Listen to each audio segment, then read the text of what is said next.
Hello and good morning, good afternoon, good evening, everybody. Welcome to Competitive Advantage with Zero Party Data. Oh my God, so excited about this webinar. We've been talking about this for almost 2 months now. And I am very, very happy to welcome my panelists, you guys, Brian and Richard. So I'm going to let you guys introduce yourself. Brian, let's start with you. Yeah, thank you, Sav. Good morning, good afternoon, wherever you are. My name is Brian McIntosh. I'm the Chief Consulting Officer for BlastX Consulting. Been in this business for 20 plus years, really focused on customer experience strategy, digital strategy, and that intersection of Martech and technology that helps drive that. And really excited to share what we're seeing in zero-party data with our customers, how we're helping them, and really get everybody interested in using this as something that'll further the loyalty and competitive advantage you need as we think about the deprecation of third-party cookies and all that other great stuff we'll get into. So Richard, you go ahead. Yeah, thanks, Brian. Hey, Sav. So, hey, everyone. My name is Richard Morrow. I'm the Senior Director of Martech Engineering and Innovation here at Blast, and I'm happy to talk about zero-party data from a more technical perspective, but Brian and I are completely aligned on how great this could be for you. I love it. Thank you, guys. And I am Sav Ketan. I do product marketing and strategy here at Tealium. And we have a lot of attendees today. Thank you, everybody, for making time for us. So we're going to jump right in. And will not surprise either of you guys. I want to start with just talking about what zero-party data is. Just got used to talking about first-party data over the last few years. And now, boom, here we're talking about zero-party data. So Brian, I'll start with you. What is zero-party data? Can we tell our listeners? Yeah, absolutely. So it's actually a term that was coined by Forrester a couple of years ago. So we'll give them the credit of putting it together, but it's getting a lot of traction. And really, zero-party data is intent data, right? So you think about first-party data, which is collected based on an interaction with a user, and we probably ask them questions, and we want to gather stuff on a more defined level of email and name. But this is about intent data, which is really valuable data because it's data we're getting from the customer. They're giving us that data. They're telling us their intent. They're telling us what they want, their needs, and building a strategy on that to basically follow that journey is really valuable. So that's at the highest level, kind of how we think about zero-party data as a definition. And Richard, this does not feel new to me. I wonder why suddenly this feels like a new topic.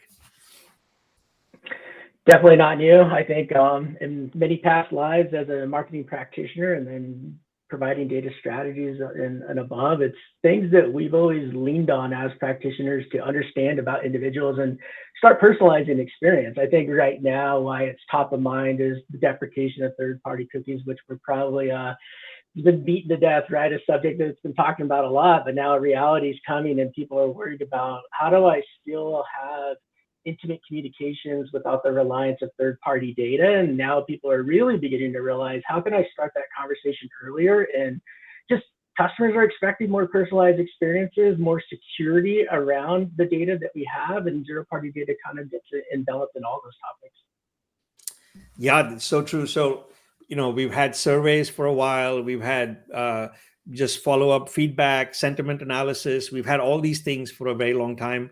NPS surveys became a branded hallmark maybe like 10 years ago even. But the reality is that stuff lived in a silo in the research world. It didn't really make its way over to the customer experience side till recently. So it sounds like that's what you guys are saying with all the different trends. People are looking for more ways to understand their customer. And zero-party data gives a really nice option there. So, let's talk about some examples. If either of you guys have any examples, what are some ways people are thinking about zero-party data and customer experience? Yeah, we'll go through an example. A customer, a global manufacturer of shoes and athletic apparel, and we started experimenting with them on this concept of zero-party data. So, let's assume somebody comes to your website. We'll call him Bob, and Bob comes to your website, and we don't really know Bob. He's the lowest common denominator. We don't really know him, but as we start to see what Bob's doing on the website, we start to understand that he's doing intentional things, looking for things, and if we set up thresholds around he's done 3 things and we can trigger a response, we may say, hey, Bob, we noticed you're looking at running shoes.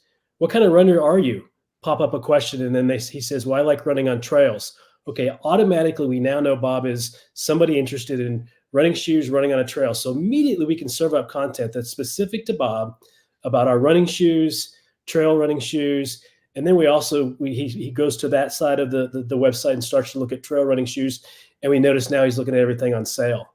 So now we know Bob is interested in sale trail running shoes, right? He's giving us his intent. We've never asked him for a personal email. We've never asked him for, your size of shoe, but we're getting this intent from Bob and learning along the way to serve him a personalized journey. And we can go on, but you get the point of like being able to say, he's given us in a very short period of time some data that we can use as a value exchange to give him something in return. And now we have him going, look what they've done for me, personalize this experience. And now he's shopping different sizes. And then we can get more data as we infer and kind of go down that process.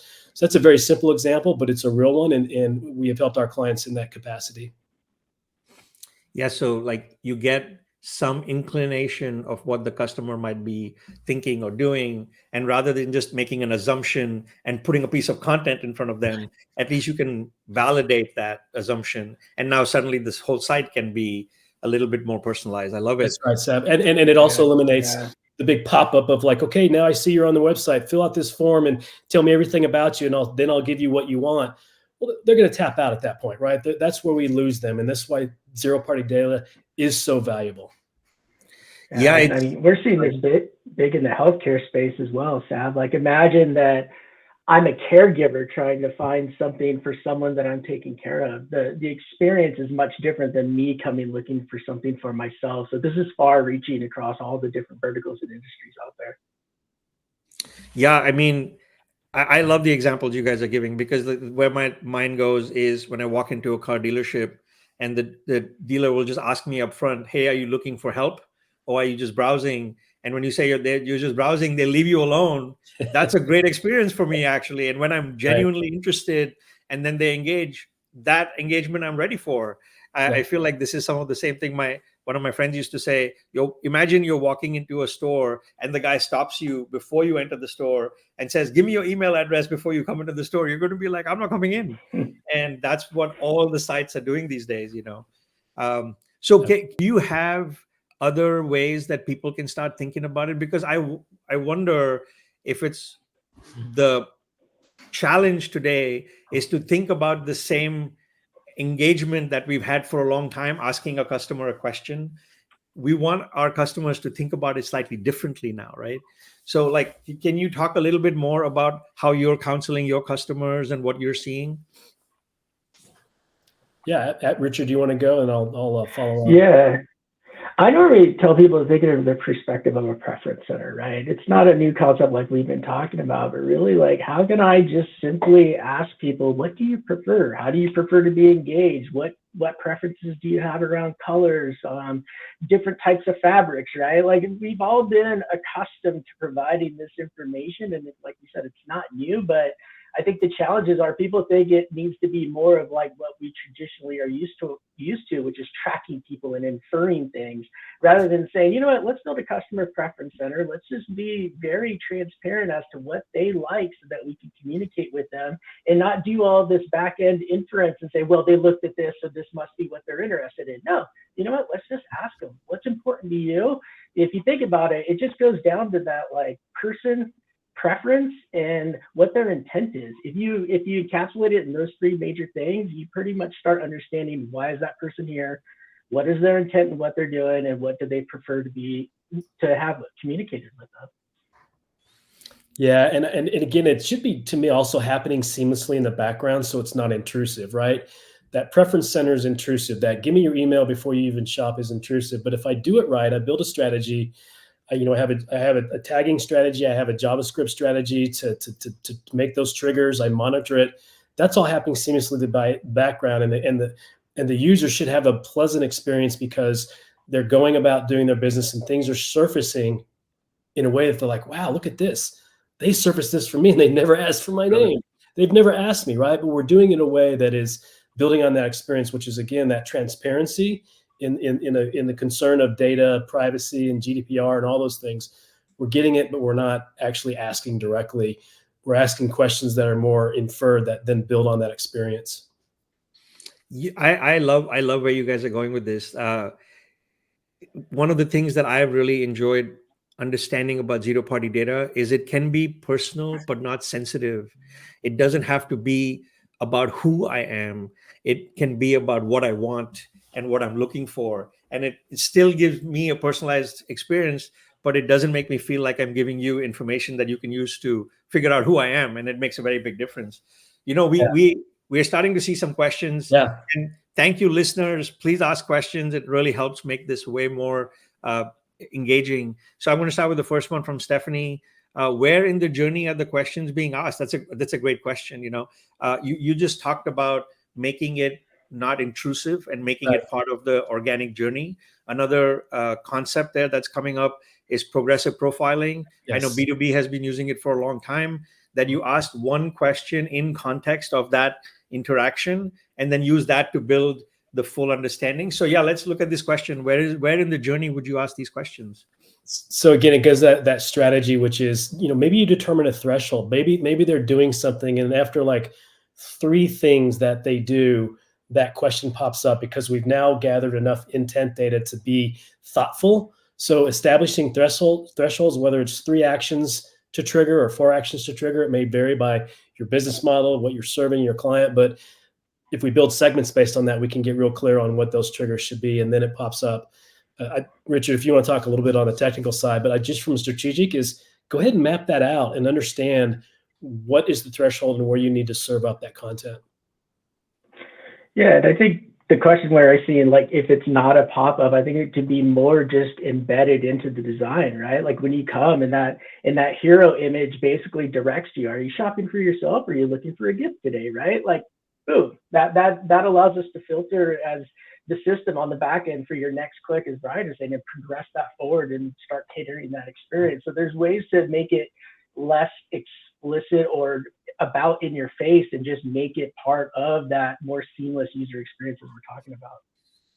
Yeah, you know, I spend most of my agency life in auto, and one of the biggest things in auto is just understanding when somebody is researching versus trying to choose a model versus ready to make a purchase decision.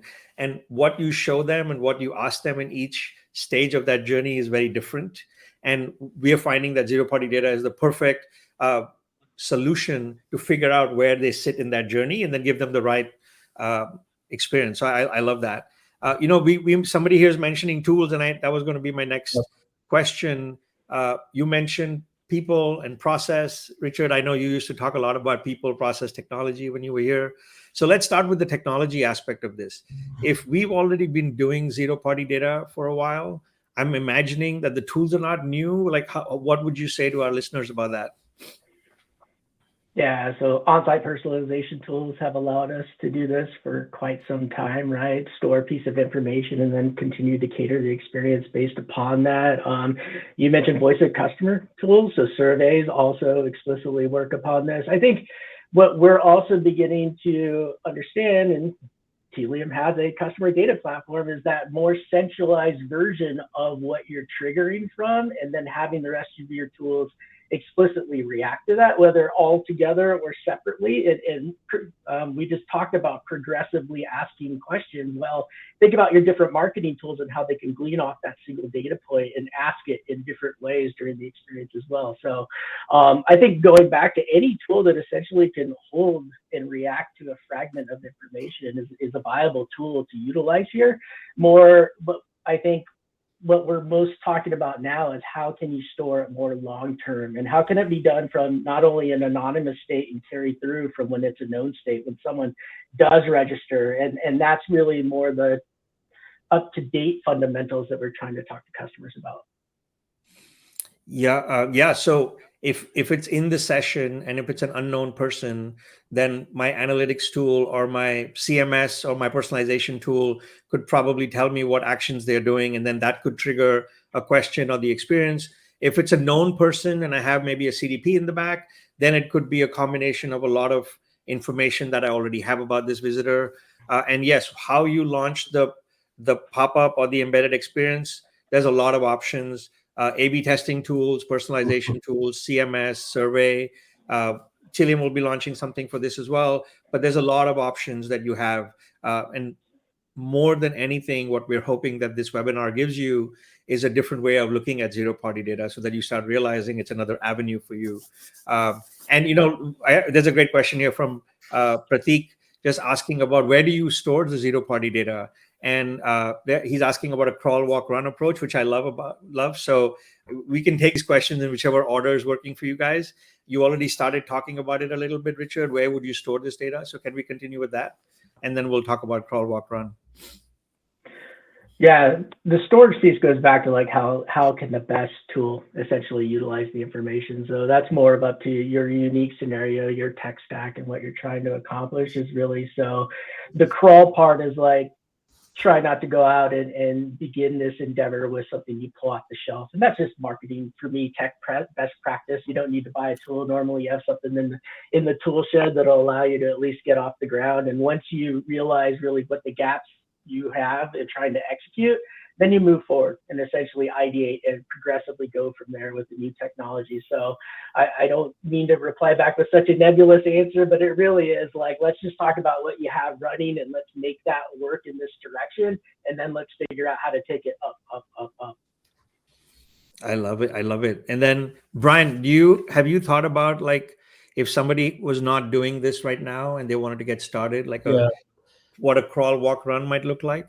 Absolutely. I think it's the willingness to test and fail fast, because you have to try what's going to work and what's not. And so, as I said kind of a little bit a while back, was, build a strategy on what you want to accomplish, build the thresholds, build the modules so that, you have the triggers and you have the content, and you're going to have to test it. You said A/B testing. You have to A/B test this as well. What works, what doesn't work.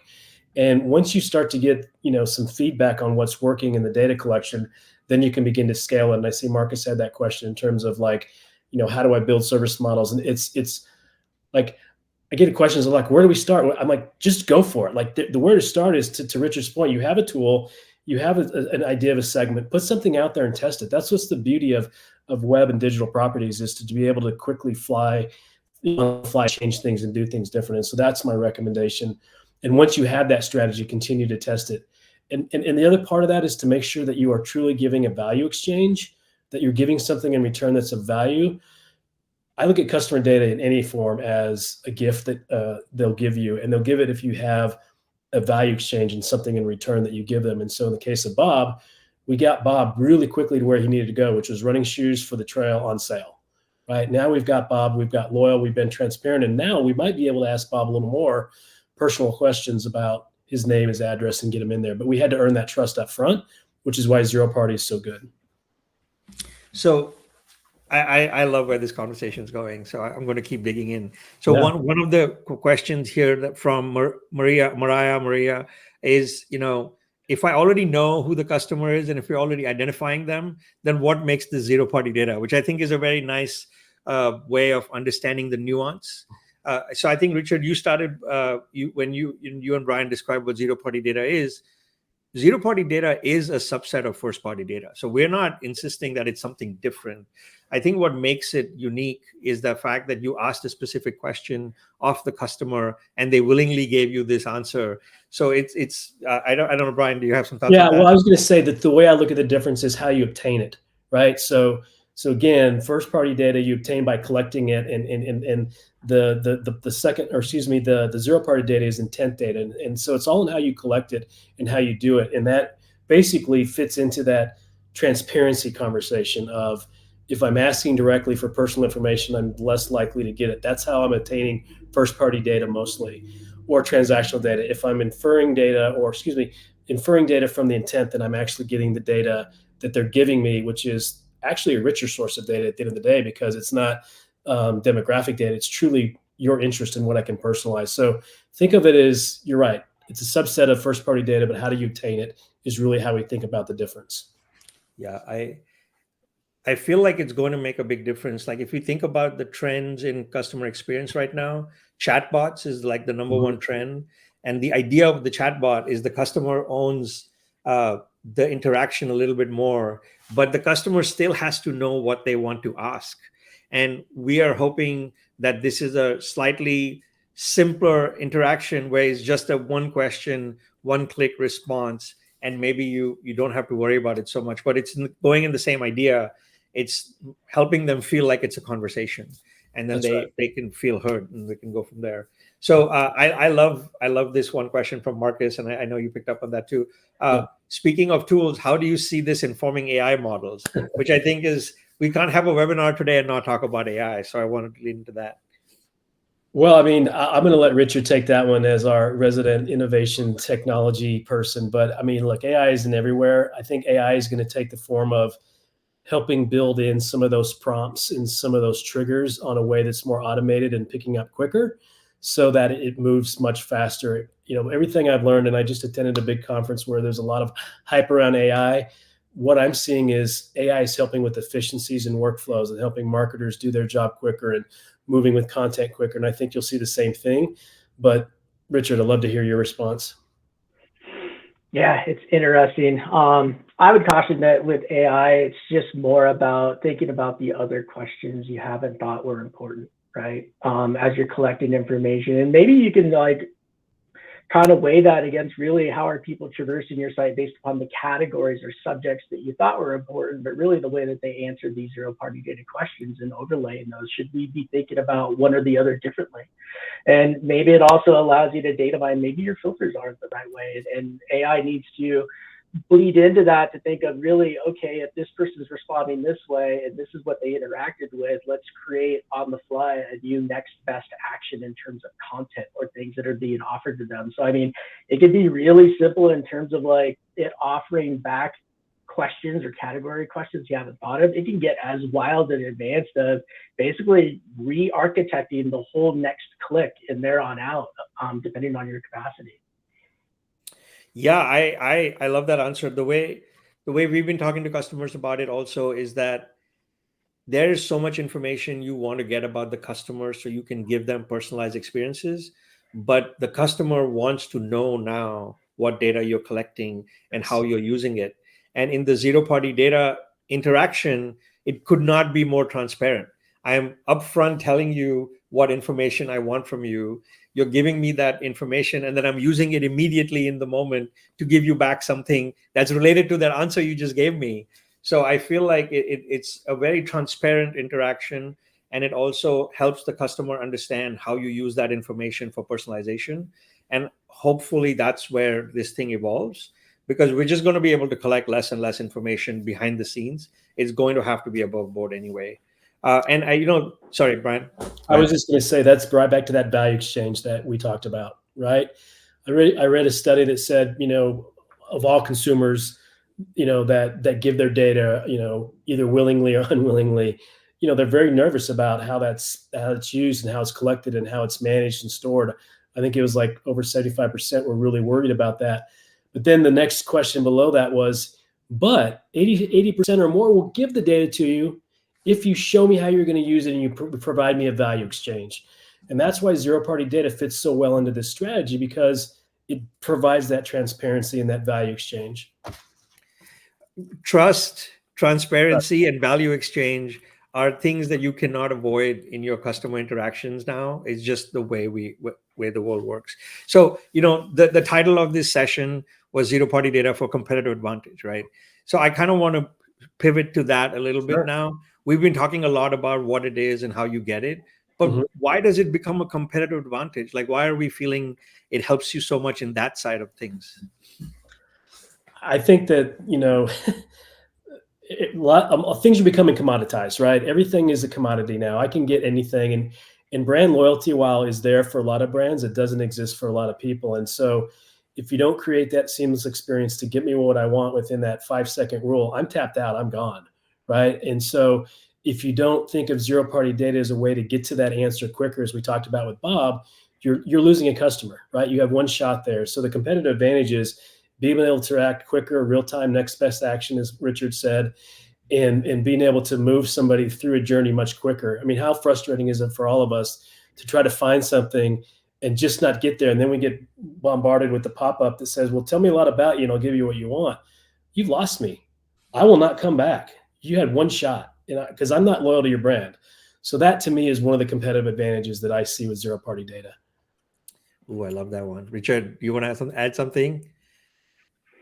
Yeah, I think it's the learnings that go with it, as Brian's kind of elaborated, is really like it takes a muscle memory almost, and a way to really execute this well and really create that seamless customer experience and personalization that people are looking for. So it's just like riding the bike, right? You're going to scratch your knees a few times and things might not look right, but in the end, you may end up racing and winning a few of those. So I think that's really the advice that I would give, and the competitive advantage is getting your teams used to utilizing it, but also figuring out from my end, like the technology piece, how do you get that humming and working together to achieve what you're looking for? And the only way to do that is just start.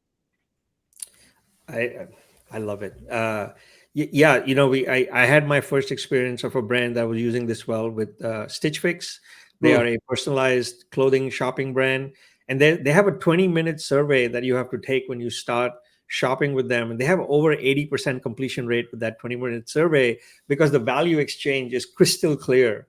Everybody understands that the more time they take to complete the survey, the better the recommendations on the other end, and that's what they're known for. And we're not recommending everybody do 20-minute surveys, but the reality is, when you invest heavily in understanding the customer and you make it transparent, the customer usually rewards you with trust and with data. And what both Brian and Richard pointed out here is the competitive advantage comes in the form of the relationship that you build with your customers, and this is one more avenue to get you there. The ROI of this is, I think, I don't know, do you have in your examples with your customers, Brian and Richard? There's statistics coming out now that obviously the ROI with doing this kind of zero-party data work is going to increase conversions, create more engagement, and ultimately loyal customers. I don't have any specific stats. I went out and tried to think of some, and I'll give you, with the Bob company, we definitely saw some conversion rates. We definitely saw the ability to do more. They were just scratching the surface, and we were using quick surveys, we were using chatbots and all those tools, and we continue to experiment with them. So I would say the overall ROI is yet to be completely defined in terms of I can show you, but we know there's value. We know that it's going to, increase your ability to market and do more conversions of those customers and create more engagement. Are you finding customers are willing to experiment with you on these? What is the reaction you're getting from your customers? Again, pretty good, reaction. I think there's this nervousness about what it means when we say zero-party data, and back to the earlier question of, well, do I need another technology to do that, or can I do it today? So there's this hesitation to get in, and that's why I said, like, from a crawl, walk, run, like, just to analyze what you have today from your current technology, what data you have, and just run some experiments and testing it. I mean, it's really not going to harm anything that you do to gather that learning and then build upon there. But I do see some hesitation. It seems to be around, do we have the right skills? Do we have technology, and what's the process? And I think if we can eliminate that and say, this is not complicated, this is really just a step forward from what you're probably already doing today, and you don't even know it, right? I'm going to just double click into what you just said. You love to talk about challenges at the people and the process level, yes. Especially when you're making changes. So let's talk about that in relation to zero-party data. What are you seeing? What do our listeners have to think about? In terms of change management, or kind of how to... and just like adopting this and bringing this into your practice. I think it's just, again, getting you need a champion and an advocate to show the value of this and get them in there to try it. It goes back to just, digital moves so quick, and it's always changing, that you have to just be willing to experiment and test. And I get, when we look at different industries, we do see that there's some, hesitation, like Richard had mentioned, the hospitals and that healthcare. They're a little more, that there's a lot of compliance issues around data collection. And we think about some of the social media things that have happened that is scorched, corporations or companies. So I think there's a hesitation. But I think you have to say there's no risk in gathering zero-party data. This is not, we're not getting PII. We're not doing stuff that's going to be harmful to you. And I think it's a mindset, and sometimes it comes with industry and having a champion to do that. With our customers, we push pretty hard on it, I'll be honest. And Richard can talk a little bit about what we've done with customers, but let's get out there and experiment. We have a whole organization that does that, testing and experimentation. I think you have to be willing to do that. I agree. Richard, I see a question from Mariah, which I think we hit on earlier, but we didn't. It would be great to answer this one. So she says, so is the idea that once you have the zero-party data, like the running shoes, that you give a completely different website interface? That sounds like it would be difficult to set up. 100% yes. So I'm going to let Richard answer that question. Yeah, great question. Yeah. I mean, in the AI example, I think that's where I went. But honestly, it's like if I'm looking here today for myself, men's trail running shoes, well, as soon as I declare that, just filter what you present back to me based upon that information, right? Male's trail running shoes. If you have the capacity and you have the creative stock imagery to make it all trail running images, well, hype me up. Go ahead and do it, right? If you know my favorite color is blue and you can do some CSS magic to make some more blue elements, you might even get a better reaction out of me. But like, this goes back to like really understanding what you as a company have the capacity to do, but at the very least, what can your website do with that information, and then take it further and further as you move along. And I think regardless, like you're going to get better results by helping me find that product quicker. You're going to get even better results by beginning to connect with me based upon more of what you know about me. I love that answer. Yeah. Well, we're finding, sorry, go ahead, Brian. I was just going to add to that, back to the where do I start, crawl, walk, run, and how do I get going? Take everything you know today and start to think about what your segments and the data you have and build use cases out of that, because you can test 3 use cases. Let's assume one is running shoes on a trail, one is, marathon running, and one is something else. You know enough about that now that you can build content, build the triggers, build the thresholds, write it in the code in the JavaScript that when that happens real time, you're able to act on it, learn, and move on, because you're not starting from scratch. Everybody here is going to have I would say a very good understanding, at least of some of their customers and their journeys. How do we build upon that and test what the inferred data might bring a better experience to? Yeah, in our discussions with our customers, what we're finding is if somebody has a very complicated navigation on their website, just because they offer a really wide range of products, this can help you get down to the subcategory that matters. If you have a very complex filtering system with categories, subcategories, brands, things like that, like Richard was saying, then you can set those filters and I can go straight to the relevant products. And in most cases, people are customizing one hero image or a couple of things, not the whole experience. So a lot of ways to think about it, a lot of ways for you to experiment. I bet a lot of these things have already been in your lexicon for a while, yes. And now it's just getting organized a little bit more. Sorry. I was just gonna say, like, for everyone out there, like, go try to look up an auto part for your car. If you want to think of the best experience for zero-party data, it is like go to an auto parts supply and just add in your car, your year, your make, and they make it so that you can find specifically what fits that. That's probably the best example that I just thought of off the top of my head. And like that, they help you find what you need and it fits your car, because they don't want returns. They don't want all the excess that comes from that. So think of that experience and how they're delivering it. Yeah, compatibility is an awesome example. When I was building my PC, it was the same thing. Once you chose your motherboard, it would tell you all the parts that go with that motherboard. Another great industry that does this well is the pet industry. When you go to the pet industry, you have to choose whether dog or cat, indoor, outdoor, size, species, and all that stuff filters out everything that comes with for that specific pet, which I find is a great use case. So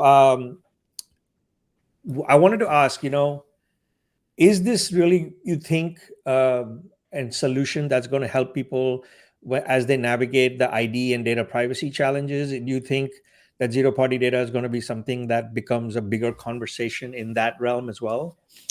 I think so. Sav, you already said, we're going to have the inability over time to collect data, right? It's just going to get more minimized. And this is really the best way to collect it and, capture it in a way that, doesn't go after PII information, doesn't go after that personalization information. So I definitely see it growing, and who knows where to go from here. I love the car example that Richard, because that is like an excellent, I never gave anything except my car model, right? Yep. What an excellent way. And at what point I put something in a cart and I buy something, then I can collect that data and I can then marry it up to it. But, look, there's no perfect way to protect all data, right? We understand this is an ongoing challenge in the digital world with HIPAA and GDPR and CCPA and everything that comes along, but this is certainly a way to help mitigate that. And again, it's the source of truth because it's data they gave you. It's intent data. They gave that to you. which means they also willingly provided it to you, which helps that privacy position. Okay, so we're getting closer to the ending, and we've been on. I want to say first, thank you to all the listeners. You guys have been asking awesome questions, so thank you for that. That really helps. One of our listeners, Larry, was saying just to talk about what zero-party data is one more time. So I want to combine a couple of questions. So Mariah is asking, in what ways can zero-party data replace third-party data? I think that's a fantastic question. Yes. And combining that with, can you just restate what zero-party data is? So maybe we can combine those two. Yeah, sure. Yeah. Richard, do you want to kick off with the third-party replacement? Yeah. You're still going to rely to some degree somewhere out there third-party data in order to do high-level attraction, the awareness part of the funnel, right? That's what you need to select in order to advertise. I consider where zero-party data and third-party data really collide is basically validating that, or be able to extend the third-party data that brought someone there. You have two opportunities there, right? And that's where I see really not so much a replacement, but consider it more of the ability to build upon, which Brian brought up earlier, is like, and I saw someone say scaling or scaffolding effort in one of the questions, but like scaffold based upon that, but also validate some things, because it is third-party data. It has the ability to be inaccurate, and now's the opportunity for you to validate and essentially grow upon that. Yeah, and then just going to the definition part, right? So I always think of 4 kinds of data: first party, second party, third party, and zero party, right? And that second is just that secondary overlay that you can buy as list and additional addendum stuff. That'll still be there in some capacity, but that first party data, again, is the data that is collected based on somebody not necessarily, giving you because you've asked a correct question on an email, a phone number, or demographic. Zero party data is intent data, which is rich data because it's what they've given you through a series of questions or surveying or watching your behavior. And so the purest definition to me is zero-party data is intent data. It's rich data that a customer will give you that you can then build personalization off of. Yeah, the declarative data that they willingly give you in response to a direct question is how I think about it also.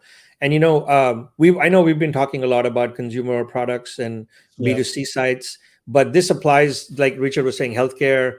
We're finding very big use for this in B2B.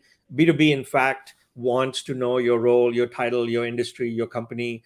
That is very much zero-party data, and they have sort of been the front runners of the progressive profiling. If you think about it, gaming is an industry where this is great.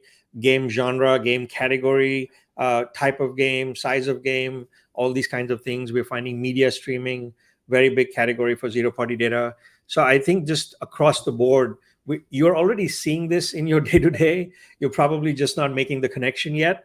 And we're hoping that after this webinar, you at least start noticing how many companies are using this well, and also how just the 10% off for email, while it's the most used tactic for zero-party data, it also is the least personal, most intrusive probably tactic, because I'm giving you very personal information for a discount on a site that I might not even know I want to buy from. So it's just one of those kind of experiences.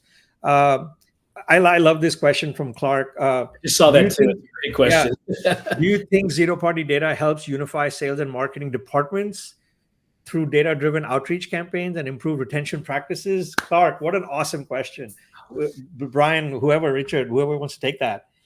Well, first, I'm going to just say sales and marketing are always going to be on opposite sides. You're never going to solve that battle, right? I'm kidding.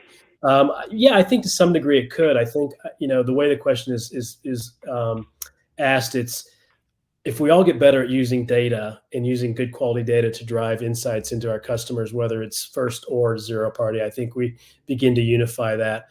Whether zero party explicitly does that, it's a great question that I don't really have a solid answer for, but I'm happy to come back and use that as a follow-up question, because I've never thought about it unifying departments. I've thought about it as, helping build a better experience and helping marketing deliver that better experience. So you stumped me on that one in a good way, because this is, it's all unfolding for us as how we use it and how we think about it. But I don't know, Sav or Richard, maybe you guys have an answer that I haven't thought about.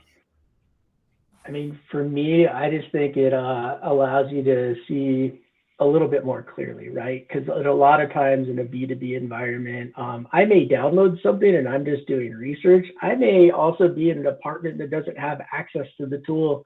And I just thought that maybe this had really good information, but suddenly I've given information to download a form, or I downloaded that form and I got clustered in as like a hot lead or a hot prospect. And so that's where sales and marketing really start getting that friction, right? Is this really a prospect? Is this really a lead? So if you think about what zero-party data can provide is like, hey, Richard, we noticed you're downloading this, but are you really shopping today? And then I'm going to be like, no. And that would help the salesperson say, well, I'm not going to pick up the phone. Let's classify that person as a little bit different, or that interaction a little bit different. So I think it could definitely help for sure. Yeah, I'm going to take a stab at this one too, just because I love the question so much. Where I do feel that it can unify people is you start thinking of the relationship a little bit differently, because you start focusing on what the customer is trying to do and where they are in their journey and what they're looking for, not necessarily who they are. It separates the who from the why. And once you start focusing on the why, I do think both marketing and sales can have similar goals and strategies. But as Brian was saying, marketing is in the business of creating demand and sales is in the business of driving conversions. So just on that level, I do think they will never come together at the end of the day. But if you start focusing on customer intent, like we've been saying all along, or preference, then I think you start thinking about it differently, which I think is pretty great. And yeah, Marcus is super engaged today. Good I love questions. it. Marcus, you're almost talking to the rest of the audience, which is awesome. Thank you for attending today. I love it. I see another question here that I wanted to take. I was waiting for us to get there, which is from Marcelo. Have you ever seen it used in direct mail or to incentivize people to give you data? Or do you have an example?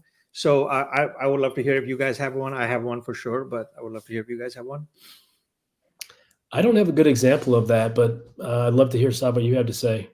So in my case, it's not email, it's not direct mail, but it's email, which I think is similar. Email, okay. Yep. So we used to use this at Mazda, where it really mattered whether you were in market or whether you were just browsing. So we would send an email as a follow-up when somebody did a build and price, and just ask, hey, are you buying a car in the next 6 months?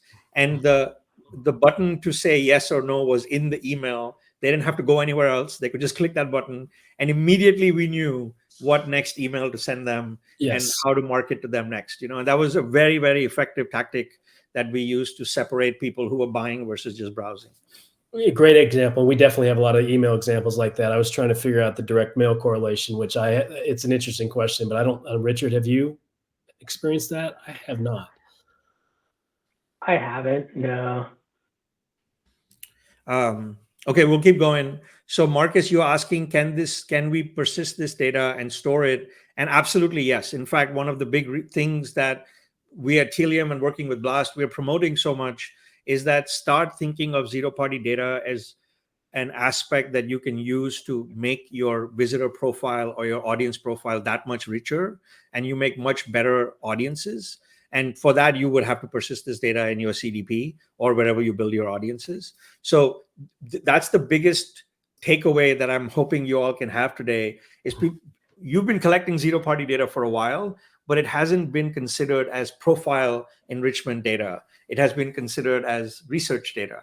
So if you make that shift to all zero-party data should be thought of as profile data, automatically you start finding ways to store it, use it, enrich, activate. Those are all the things we're hoping you can do with this data. Do you guys want to add anything to that? Richard? No, I mean, you covered it pretty well there. Not a lot more to add, Saab. Awesome. I think we're getting close to the end. I feel like Mariah and Marcus have been super engaged today. Thank you. I love it when somebody's got so many questions. It says, Stephanie asked, where do I build the infrastructure to automate and centralize the collection of data? Oh, that's an interesting one.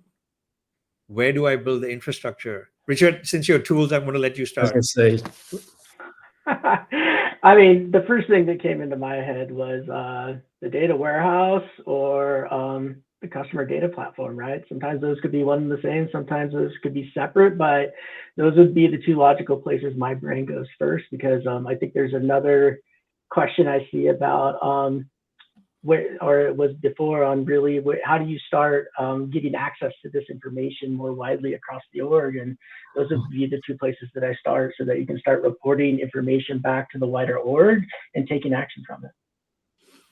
Yeah, I feel like this is a softball for me to respond, being from Tealium. We are, of course, specializing in data collection tools. And in fact, one of the things that we are promoting is that your zero-party data tool can directly be connected to our tag manager and to our server-side collection tool, so that you can collect it from any source. And then you would store it, like Richard said, in your CDP or your data warehouse. And then that would make it available in whichever way. I'm only speeding up because I want to try to get to these questions, and we're starting to get close of time. And Mariah has a good question, and the short answer to that is yes. So those filters are a form of zero-party data inference, right? So again, like, this concept hasn't been like just revolutionized in the last year. It's just becoming aware as people are dealing with that third-party deprecation of cookies. So this is why my advice is, go look at what you have today. What do you have today that you're already maybe doing this, and think about use cases you can pull from that, and then build that unique strategy. So the other takeaway I would say is that, don't feel like this is some net new, that it's some scary thing. Like, you probably are doing it and don't realize it. And it's a little bit easier to do than you probably realize as well, to get started. Totally. One of the examples in the auto that's coming to my mind is, we used to tell our customers, every single customer who comes to your site and plays with the builder or the car configurator is telling you what features and aspects of the cars they like. Why don't we store that data and start learning from it? And that it's exactly like you said, we have zero-party data in our universe already. We want you to start thinking about different ways to use it now. And we genuinely believe that it can give you a competitive advantage. And we know for a fact it will improve the customer experience. And that was really the point of this session today. So Brian, Richard, you guys have been fantastic. Thank you. Is there any parting thought that you have for our listeners? No, just go out there and get started. Like, I think you'll find that it's much easier than you envisioned, and hopefully we open the door to think about that for you. And I'm excited to see what results you bring back to us. Yes. So we have, in the announcements, we have all our email addresses. Please find us on LinkedIn. Please challenge us on everything you've heard from us. Share your stories with us. Thank you, everybody, for all the questions you asked. You guys make this so interactive and so much more fun. And thank you for attending. Thank you for your time. So Richard, Brian, we'll talk again. And thank you all so the much. listeners, thank you so much. Thanks, everybody. Have a Thanks, great everybody. day.